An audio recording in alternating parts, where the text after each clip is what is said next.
disclaimer here.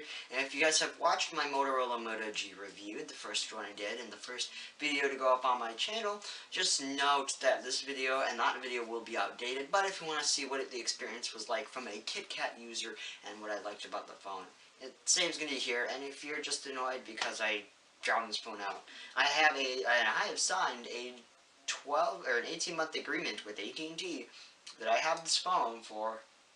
It gives me enough time to try all of its features out, and even new ones that come. And that's the thing, is this is a close to stock Android phone.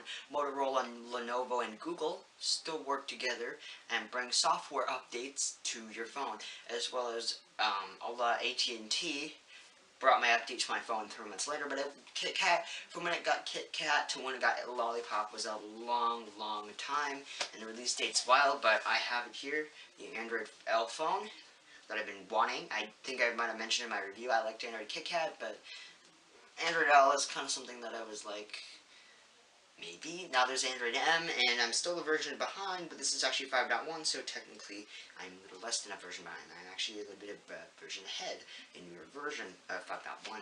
Here it is, my home screen, which is pretty boring, by the way. I have a gallery, I have Google, I have the Create, where I can view my documents. I have Google Plays right there, Google Play right there. I have all my Google apps and my Studio app, because that's how I read the comment from the last video. If you haven't seen it yet, go check it out.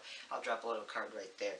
Okay, so I love this phone for a reason. One of the best reasons is this thing has Corning Gorilla Glass 3. Corning Gorilla Glass 3, or Corning Gorilla Glass in general, 3 being my favorite, allows you to literally chuck this thing, or skid it across the room face down, and it's perfectly fine. I mean, there's not any damage to this phone that I could possibly see right off the straight of my head, and it's been dropped a few times. If you've seen the Erica Griffiths review, or the tech nerd who likes to do villain stuff, she has dropped it on her treadmill, and it went flying across the room. I would like to see a video of that, and that'd be pretty interesting, but there's no major damage. Now, a few stories with this is I've dropped this thing down a staircase, I've dropped it on my hardwood floors, I dropped a screwdriver on it when I was doing some stuff. Actually, twice I dropped a screwdriver on the phone. I've stepped on it, I've sat on it, I've laid on it on my bed, I've dropped it. It's still perfectly functional. I've even gotten it wet. And that's another thing that we're running into, is the IPX67 water resistant. Technically could be, say, waterproof up to 30 minutes. I wouldn't say go swimming with it, but it's fine if you splash it in a puddle, or have some unfortunate guy come over and spray your phone. This water bubble. Actually, I asked him to do that, and it works magically. See? No. I was joking about the squirting water bottle thing. I thought I'd throw it in there just because. I have my major apps. I have one game on my phone, that's Tap Titans. It's the one I keep coming back to right now. Snapchat as well, because I talk to my friends over the network Snapchat. Obviously that's about it. I have my dialer, my messaging, my Chrome, and my camera. One thing I do like about the camera app is it's slow motion. It's pretty neat, and the picture quality, it's still that awful 5 megapixel. I wouldn't even bother without using my Nikon kind of camera, and I didn't really like that. That's one thing I don't like about the phone, is the camera kind of disappoints me, but it gets some few other points. It's a $200 phone off contract on AT&T, and I think it deserves my #1 pick for probably my smartphone that's going to be my smartphone for the next 3 years.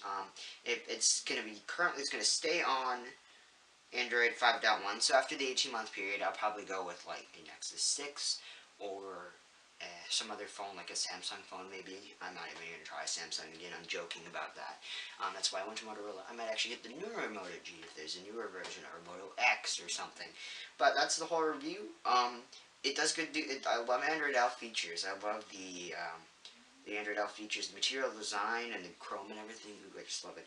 I have the Google Now launcher on it, so you can see that. And I actually had to reset my phone because it was encrypted, and it was being really slow, so I don't recommend encrypting the phone.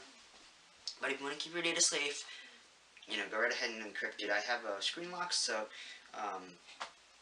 that shouldn't be a problem. So, anyways, guys, thank you for watching this short video, and we'll have a bit of a longer one, a tech Q&A video, I'll say tomorrow, on something that a lot of people mostly been asking about, Android stuff. So, hope you enjoy that. I was able to get some free time these past 2 days to edit a video and get it up. So, thank you guys for watching, and we'll see you in the next one.